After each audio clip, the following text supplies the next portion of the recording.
Pri naslednji vaji bomo delali polnovaljni usmernik. Sedaj narisali si ga bomo s transformatorjem. Mostič lahko poenostavimo in narišemo na ta način. Narišemo tukaj noter diodo. Vsi vemo, da gre potem tukaj za 4 diode vezane skupaj. Takole, to bomo zdaj polnovaljni usmernik, na katerega bomo torej priključili neko breme. Tukaj imamo transformator, torej V primar, V sekundar, primarna sekundarna napetost, tu imamo neko breme. 4 diode vezane torej parom, dve v isti smeri, to smo že spoznali. Sedaj pa želimo torej spoznati še praktično sestaviti in izmeriti naše signale. S čim bomo merili? Zdaj že poznamo, da z osciloskopom lahko spremljamo signale. Zdaj nekoliko drugače bo to delo v samem laboratoriju, kjer bomo transformator nadomestili z že spoznanim funkcijskim generatorjem, torej bomo rekli U funkcijskega generatorja, kjer bo funkcijski generator simuliral torej omrežno napetost. In omrežno napetost bomo nastavili na torej frekvenco 50 Hz, kar že poznamo. Napetost bomo pa rekli, da 12 voltov. Mi vemo, da tole je potrebno še pretvoriti v U maksimalno oziroma peak to peak napetost. Namreč podana transformatorska napetost gre za efektivno napetost. Če predvidevamo,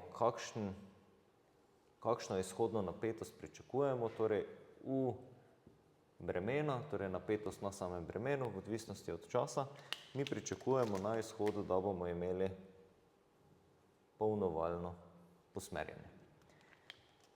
Sedaj napetost meriti direktno na samem bremenu tega ne bomo naredili, zato ker bi s tem ozemljili z osciloskopom to točko.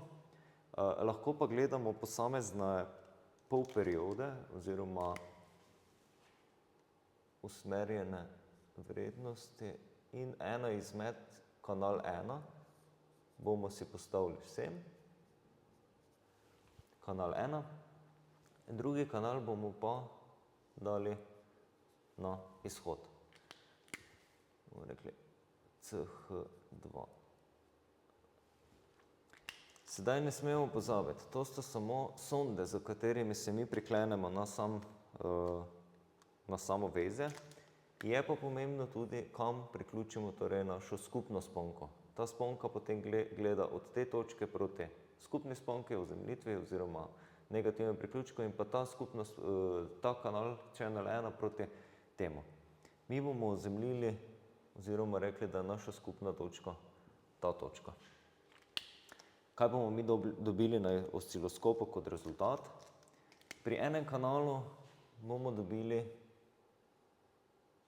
na ta način polperiode. Na drugem kanalu bomo dobili v negativni. Mi si želimo, da bi to dvoje združili skupaj, da bi prišli do tega pogleda. To lahko tako naredimo, da na tem kanalu, zdaj mi smo že spoznali določene funkcije, lahko ta signal invertiramo, bom z modro označil, invert pomeni, da bo ta signal naenkrat takšen. Če sedaj ta in ta signal na osciloskopu poravnamo skupaj, pridemo do tega, kar smo mi predvidevali, da bomo dobili pri polnovaljnem usmerniku na izhodu. Kaj je potrebno narediti? Tu na začetku seveda maksimalno vrednost izračunati, peak to peak. Če je 12 voltov efektivno, določimo, koliko je torej maksimalna. Nastavimo funkcijski generator na 50 Hz, maksimalno napetost.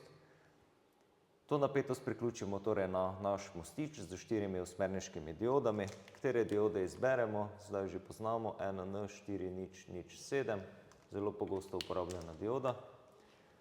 Priklopimo gor osciloskop in posnamemo naš zaslonski posnetek, torej polnovaljno usmerjene napetosti. Da bomo vadili merjenje z kurzorji, pa dajmo določiti še maksimalno vrednost, torej izmerjeno v maksimalna, in dajmo to narediti z kurzorji